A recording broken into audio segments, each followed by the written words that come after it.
ಅದನ್ನು ಸ್ಕ್ಯಾನ್ ಮಾಡಿ ನಿಮಗೆಲ್ಲ ಕಳಿಸ್ಕೊಡ್ತಾರೆ. ನಮ್ಮ ಮನವಿ ಏನು ಅಂತಂದರೆ,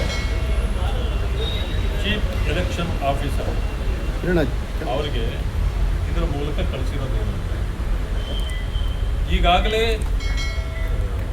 election commission of India SIR ಮಾಡ್ತಾರೆ.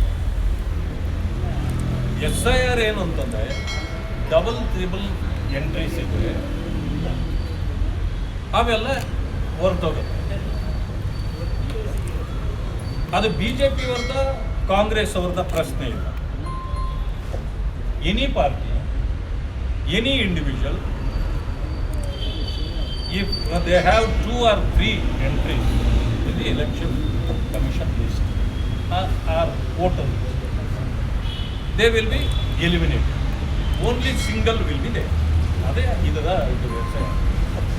ಇದರಲ್ಲಿ ಏನಾಗಿದೆ ಅಂತಂದರೆ, ಯಾರೋ ಕಂಪ್ಲೇಂಟ್ ಕೊಟ್ಟರು, SIR ಅಲ್ಲಿ ನಮಗೆ ಹಿಂಗಾಗ್ತಾ ಇದೆ, ಅನ್ಯಾಯ ಆಗ್ತಾ ಇದೆ, ಏನೋ ಅದನ್ನು ಯಾರು ಬೇಕೋ ಅದನ್ನು ಉಳಿಸ್ಕೊಳ್ತಾರೆ, ಬೇಡದೇ ಇದ್ದವ್ರನ್ನ ಎಲಿಮಿನೇಟ್ ಮಾಡ್ತಿದ್ದಾರೆ ಅಂತೇಳಿ ಕಂಪ್ಲೇಂಟ್ ಕೊಟ್ಟರು. ಈಗ ಇಲ್ಲಿ ಬಂದಿರೋ ಪ್ರಶ್ನೆ ಏನಂತಂದರೆ, ಎಲೆಕ್ಷನ್ ಕಮಿಷನ್ ಆಫ್ ಇಂಡಿಯಾ ಒಂದು ಸರ್ಕ್ಯುಲರ್ ಕಳಿಸಿ SIR ಮಾಡ್ತಾ ಇದ್ದಾರೆ. 27 ಇದರಲ್ಲಿ ಏನು ವಾರ್ಡ್ಗಳಲ್ಲಿ ಓನ್ಲಿ 27 ವಾರ್ಡ್ಸ್ ಆಫ್ ಬೆಂಗಳೂರು ಸ್ಪೆಷಲ್ಲಾಗಿ ತಿರುಗಿ ಇವ್ರದ್ದು ಇನ್ನೊಂದು ಇದು SIR ಮಾಡಲಿಕ್ಕೆ ಹೊರಟಿದ್ದಾರೆ. ಇದು ಸ್ಟೇಟ್ ಎಲೆಕ್ಷನ್ ಕಮಿಷನ್. ಇವ್ರಿಗೆ ಆದೇಶ ಯಾರು ಮಾಡಿದರು?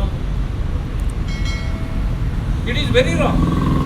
Without any permission from the election commission of India ಇವ್ರು ಮಾಡ್ತಾ ಇರೋದು ಟೋಟಲಿ ರಾಂಗ್.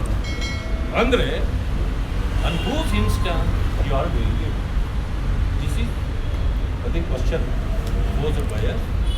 ದಿಸ್ ಇದು ಏನೋ ಈ ಕಾಂಗ್ರೆಸ್ ಗೌರ್ಮೆಂಟ್ ಮಾಡಿಸ್ತಾ ಇರ್ತಕ್ಕಂಥದ್ದು.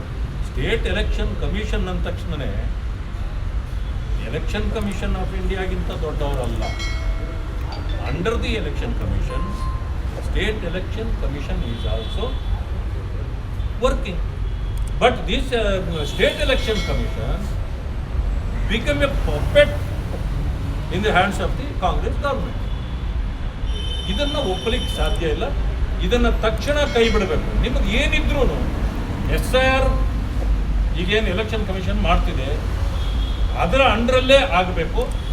ಇದರಲ್ಲಿ ಪ್ಯಾನಿಕಿ ಹುಟ್ಟಿಸಬಾರ್ದು. ಇದರ ಯಾರದ್ದೇ ಆಗಿದ್ರೂ ಕೂಡ, ಯಾವ ಪಕ್ಷದವ್ರದ್ದೇ ಆಗಿದ್ರೂ ಕೂಡ ಅದೆಲ್ಲ ಒಂದೇ ಇರ್ತದೆ. ಈ ಕಾಂಗ್ರೆಸ್ ಸರ್ಕಾರ ಸುಮ್ಮನೆ ಅನವಶ್ಯಕವಾಗಿ ಪ್ಯಾನಿಕಿ ಅಂದರೆ ಭಯ ಹುಟ್ಟಿಸ್ತಕ್ಕಂಥ ಕೆಲಸವನ್ನು ಜನರ ಮಧ್ಯದಲ್ಲಿ ಮಾಡ್ತಾ ಇದ್ದಾರೆ. ಇದನ್ನು ಮಾಡಬಾರ್ದು. ಹಾಗೇನಾದರೂ ಆದರೆ ಕಾನೂನು ಕ್ರಮವನ್ನು ಕೂಡ ನಾವು ಸರ್ಕಾರದ ವಿರುದ್ಧ ಮತ್ತು ಸ್ಟೇಟ್ ಎಲೆಕ್ಷನ್ ಕಮಿಷನ್ ವಿರುದ್ಧ ನಾವು ಮಾಡಬೇಕಾಗುತ್ತೆ. ಅದನ್ನು ಈಗಾಗಲೇ ನಾವು ಇವರಿಗೆ ಅನ್ಬುಕುಮಾರ್ ಅವ್ರಿಗೆ ನಾವು ಇವಾಗಲೇ ನಾವು ತಿಳಿಸಿದ್ದೇವೆ. ಅವ್ರು ತಕ್ಷಣ ಈಗಲೇ ನಾನು ಎಲೆಕ್ಷನ್ ಕಮಿಷನ್ ಆಫ್ ಇಂಡಿಯಾಗೆ ನಾನು ಇದನ್ನು ಕಳಿಸ್ತೇನೆ.